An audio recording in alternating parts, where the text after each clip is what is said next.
When it comes to towing, seeing is believing. That's why Chevy Truck's advanced camera technology offers up to 8 available cameras for 14 unique views, so you can focus on the view that really matters. Chevrolet, together let's drive. Learn more about Chevy Trucks at Chevy.com. Safety or driver assistance features are no substitute for the driver's responsibility to operate the vehicle in a safe manner. Read the vehicle owner's manual for important feature limitations and information.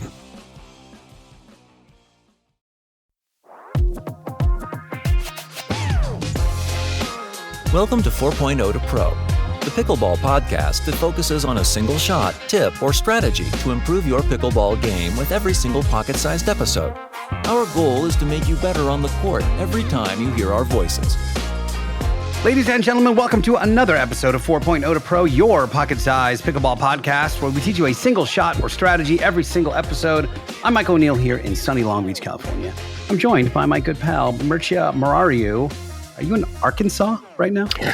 I am in Little Rock, Arkansas, and I've never been to Arkansas. So I've been to many states traveling for different things, but particularly pickleball. But I'm excited to be here in Arkansas, and it's been absolutely gorgeous here. Amazing weather, great hospitality, fantastic people. So I'm really enjoying it.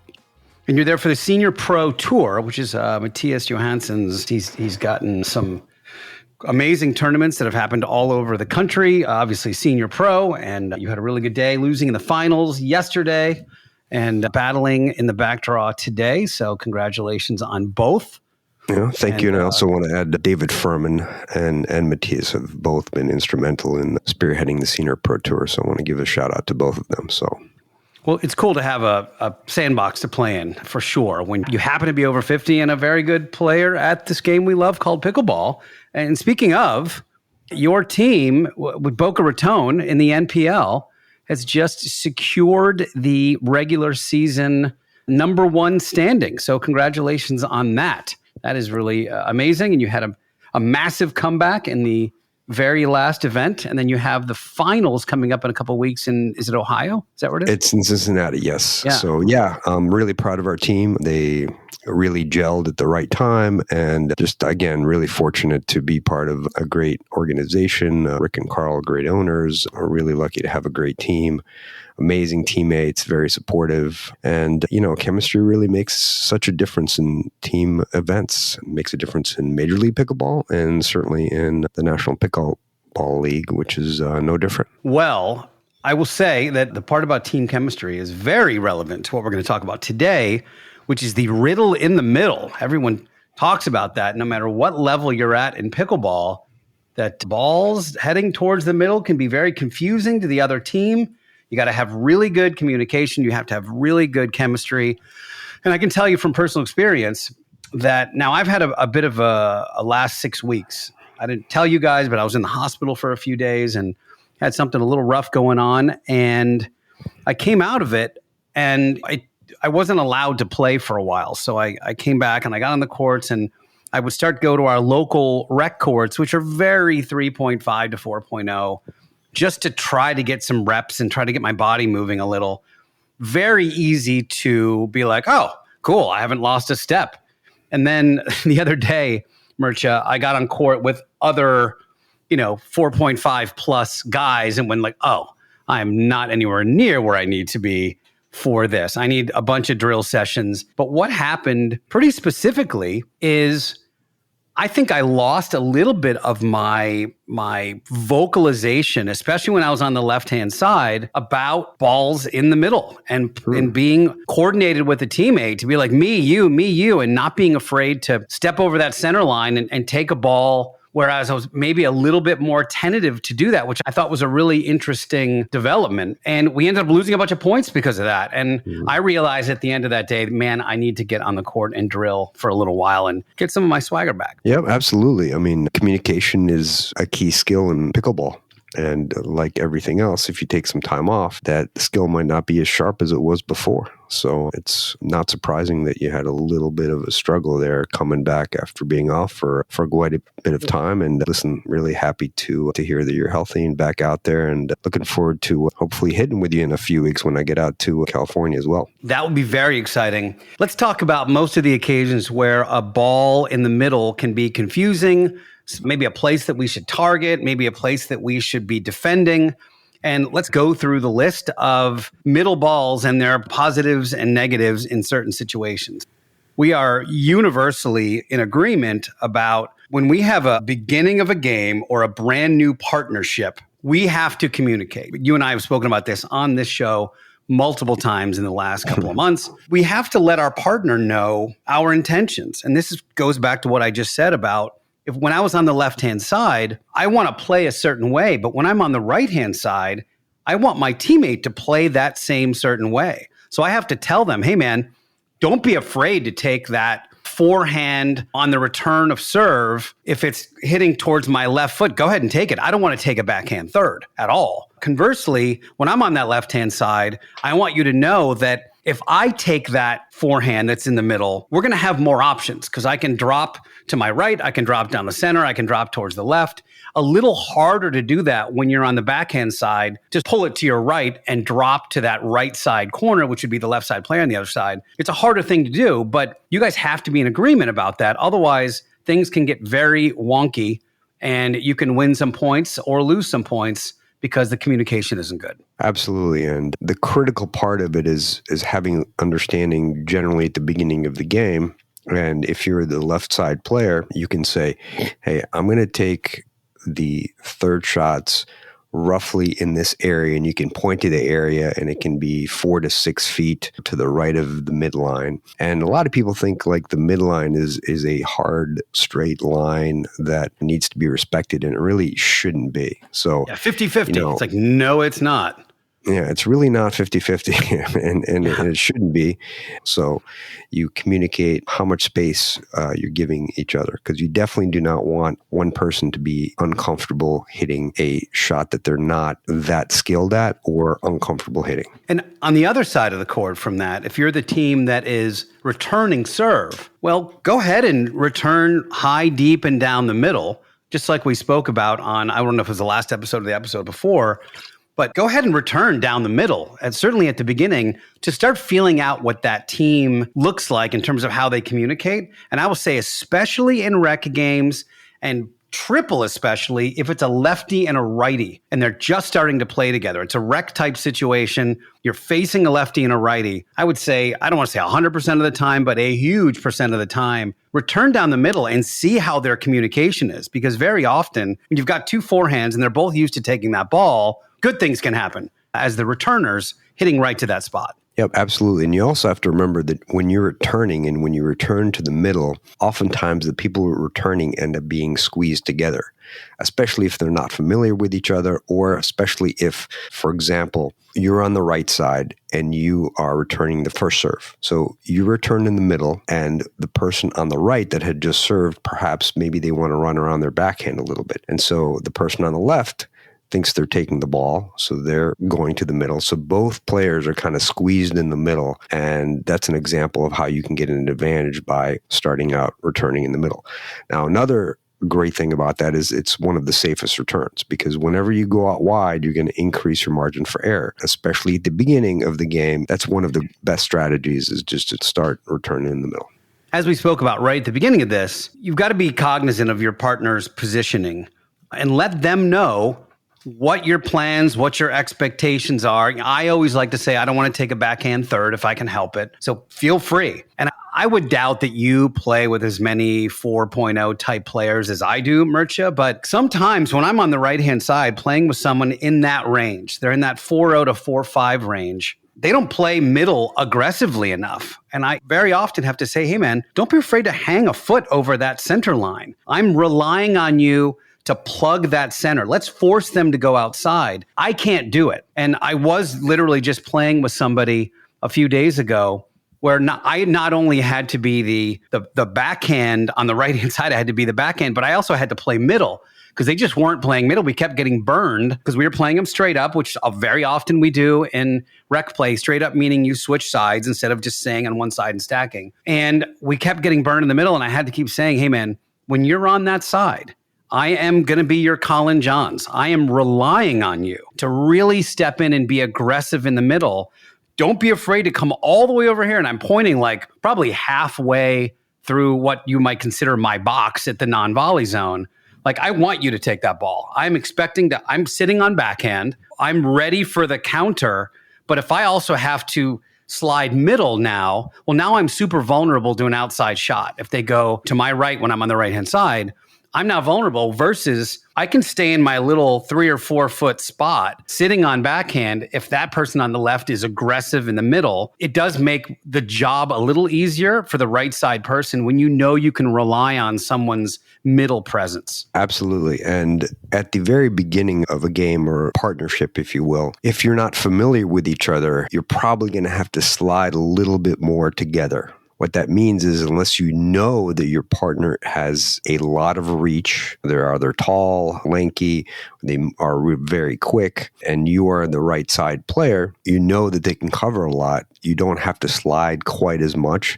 But if they don't move as well or you're not familiar with them, you might need to slide a little bit more to your left to help cover the middle, especially if they're not as mobile. And when things speed up, definitely they funnel a little bit in the middle, and you always remember that you have your sideline protecting you. So that's what I call the extra defender. Right. So if the ball is going hard and it's going to your outside, a lot of those balls are going to end up going out. And we will be right back. All right, back to the show. Can I ask you a pro level question on this, Mircea? Absolutely. Is there a scenario in which somebody shouldn't be covering middle? So what I'm thinking of here, I'm sort of hoping or expecting that you're going to say the opposite, that there needs to be somebody covering the middle pretty much every single time.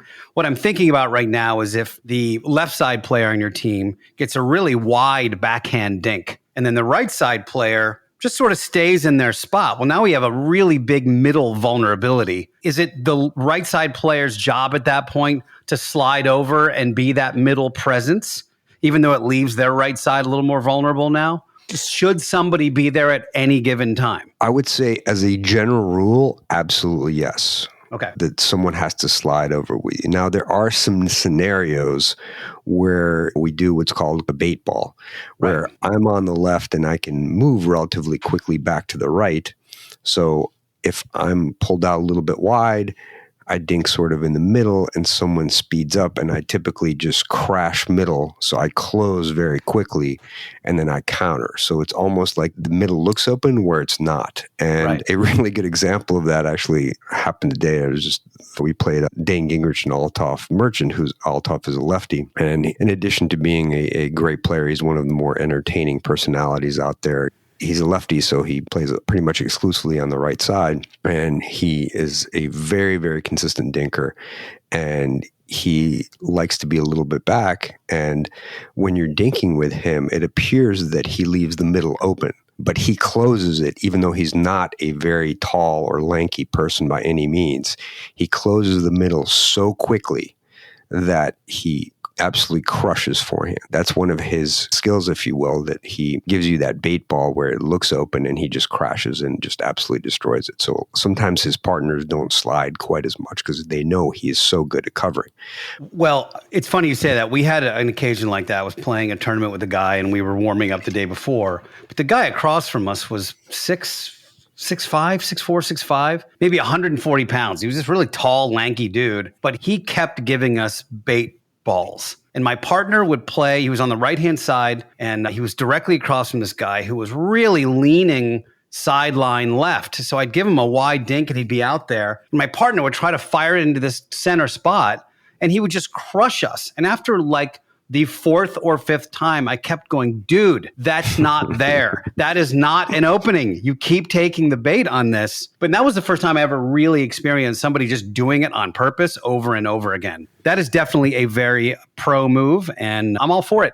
The idea behind all of this, Mircea, is coordinating middle balls because it is the most important part. I think more points are probably won and lost in the middle than almost anything else. Especially at the 4-0 and 5-0 level, and obviously even at the lower levels. One of the keys, I like to say that if the ball is starting to go quickly, things funnel towards the middle.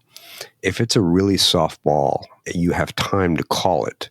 You don't have as much time when it's going quickly because you have to just react.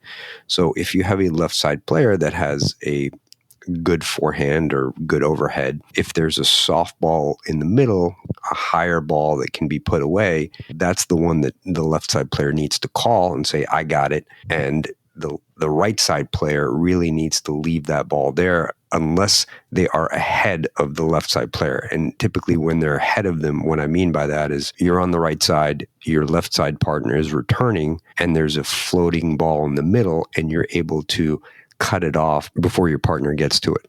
So that's one example where the right side player would take a ball in the middle that's soft. Or perhaps if someone floats a dink from the left side right around the middle area and floats a dink that you can take that's offensive, if you're the right side player with your backhand, then you can flick it straight.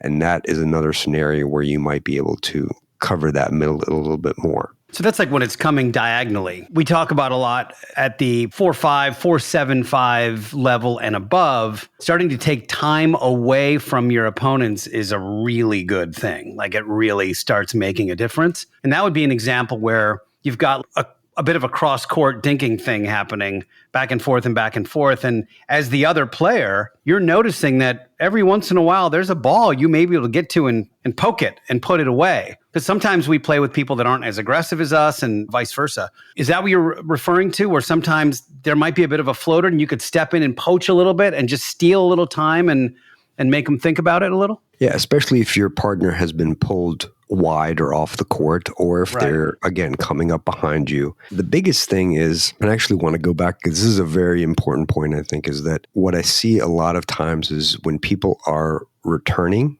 and their partner is up at the kitchen, and the partner up at the kitchen just stays on their own side. And that really leaves a lot of space for the opponents to return a third shot drive down the middle or at the person that is advancing to the net. So one of the jobs that I always tell people is like, if you are up at the kitchen and your partner is returning, if the return goes in the middle, your job is to try to cover the middle ball if you can, or at least pinch middle somewhat to decrease the lane, meaning the amount of space that your opponents have to hit through. Right, 100%. As the ball's coming back, you're going to make them pay for a bad third, right? Correct. If it's a high third, like you really want to shrink their target area down to maybe half the box. Yeah, you want them to really think about, this thing better be good, or that person on the other side is going to make me pay for it. Absolutely. And even if you don't take the ball, it just allows your partner less room to cover. So it allows your partner to come up in a better circumstance rather than having to cover all this court. In addition to having to advance to the kitchen, they also have to cover sideline to sideline. So you're just shrinking the court for your partner. It's like in the NFL when a team is running and running and running and running. So the other team brings the safeties up. They go, cool. And they just throw a deep ball just to keep them honest, just to make them think about it. So in this case, when you're that person that's up at the net, this is something I communicate to my partner. I said, look, if I'm on the left and they're coming to me and returning, don't be afraid. Like if it's a high ball, I will see you. I'm coming in behind you. If that's a high ball and you can take it and post that thing, I'll fill in behind you or wherever it's necessary. I'm obviously going to try to get up as quickly as I can, but man, if it's a bad third, let's make them pay for it. Let's absolutely make them think about every ball, which then tends to make future thirds not quite as good because they're really thinking that there's a threat every time they hit a third. And it may make them change how they hit thirds from a drop to maybe a drive or to a kind of a hybrid drive. I love that. It's one of my favorite things in pickleball, actually. And to kind of piggyback on the thing that we were talking about at the beginning, the strategy of returning in the middle, if we decide that we're going to start off returning in the middle and I'm on the right side and you're up at the kitchen on the left. So if I return in the middle, it allows you to pinch that middle and basically try to cut something off or take a soft floaty third shot drop and put pressure on them with your fourth shot. And you don't have to cover so much to your left because if they drive inside out, it's more likely that the ball is going to go out. So that's why if I return cross court, if I return to the right side player's forehand which they had just served to me, you as the left side player have to cover your line a little bit more. So I'm left a little bit more exposed. Right. So that's another way that you're shrinking the court for not only yourself when you are returning, but also for your partner to be able to kind of be a rover, if you will, when your partner is at the kitchen line. So I'm going to paint a scenario for you, Mircea. You're you. Well, I'm glad I'm me because I can't really be anyone else. Hey, I saw that coming. You get on the court with someone who's between a 4-0 and a 4-5. What are the 3 points that you emphasize for them? Maybe they're not 4-0 to pro listeners and they haven't heard this show yet. And maybe they're not completely used to somebody being so forward and communicating like a lot of us try to do at that level. What are the 3 things you're going to say to them to get hopefully both of you on the same page for that next couple of games? First of all, I'd say, hey, how about we just start returning in the middle and kind of see how that goes? And then the next thing is basically which person takes the middle on which side. And generally speaking, you can kind of think of the X, so diagonally. So I'm on the left side and I'm dinking left, and the person on the left speeds up down the middle, then that's my ball. And then vice versa on the other side. And then the other thing that I think is also important is when we are taking our thirds, who is taking the middle on which balls? So if I'm serving from the right and my partner is on the left, I would say, okay, try to take something that's in the middle with your forehand. And when I am serving on the left, I will take the balls in the middle with my forehand. Right. So those are the basic things that I would really focus on. The return of serve when you're up at the kitchen, and then also who is taking the third shot in the middle. When we're talking about the X, because I've heard the X concept maybe feels dated, except if you're sort of lefty-righty. Are you suggesting, I'm just trying to clarify this even for myself, but you're on the left, I'm on the right. There's a dinking battle. You're going backhand to backhand with the other person on the left. That person the person across from me now, directly across, speeds up to me or speeds up my way. You're saying that's going to be my ball or that it's going to be your ball because you're on the X. Yeah. What you don't want to be is really stretched out or uncomfortable. Okay. Meaning, this is like what I call the hockey stop, right? When you're on that right side and you just stab your paddle out into the middle. That's what you're suggesting to avoid. When that person's speeding up in the middle, it's the diagonal person's ball. If you are on the right side and you need to stretch way out for a ball or you're off balance.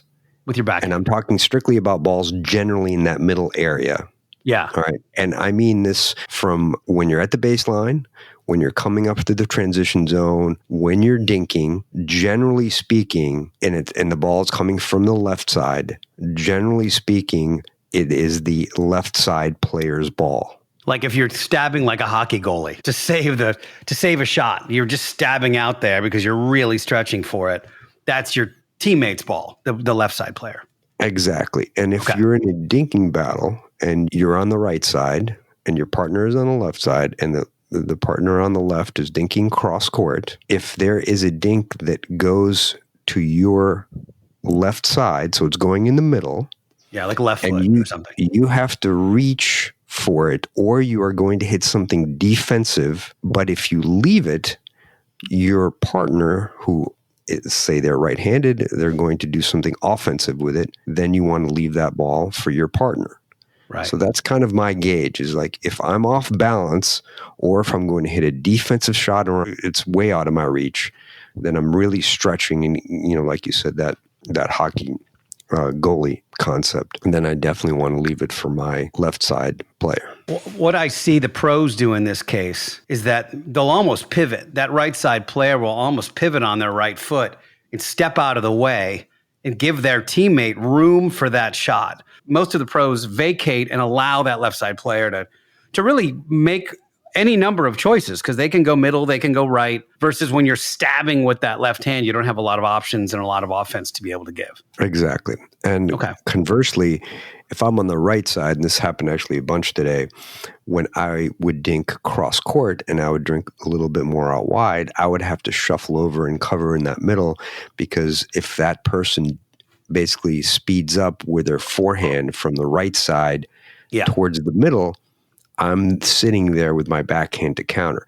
If they speed up to my right side, the ball will be going out. Again, this is the scenario where I'm on the right and I'm dinking cross court to the person's forehand on the right side.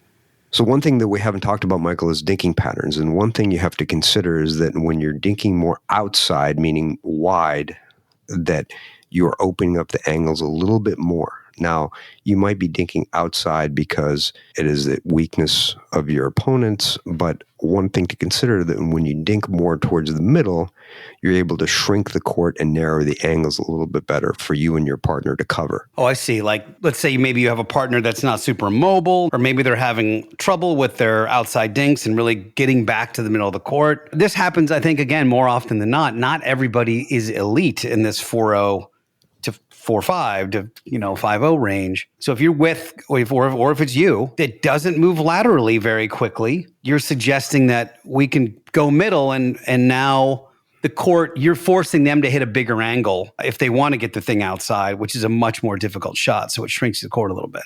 Yeah, it basically improves your visibility in terms of how you're able to cover the court. So it kind of shrinks the court, and you're using the geometry of the court to maximize your court positioning and your ability to cover balls. To sum it up, cover middle a lot and hit the ball in the middle a lot, and good things will happen. There we go. That's the show. Could have been 17 seconds, Mircea. We could have just said that.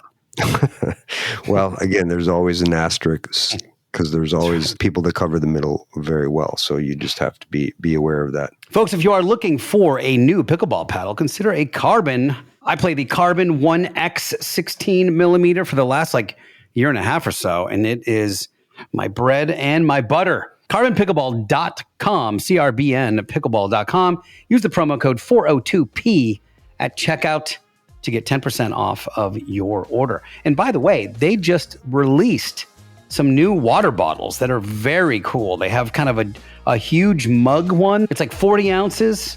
And then they have another one that's gigantor that's like 80 ounces and will satisfy your thirst for the entire day. That's carbonpickleball.com. All right, guys. Well, thank you so much, as always, for listening to the show. You guys are awesome. Keep on rocking. Go enjoy your days. We'll see you next time. Thank you for listening to 4.0 to Pro. For more tips, find us on Instagram at 4.0 to Pro. If you have a pickleball question, submit it at picklehelp.com. Now, get out there and dominate. But don't forget to have fun.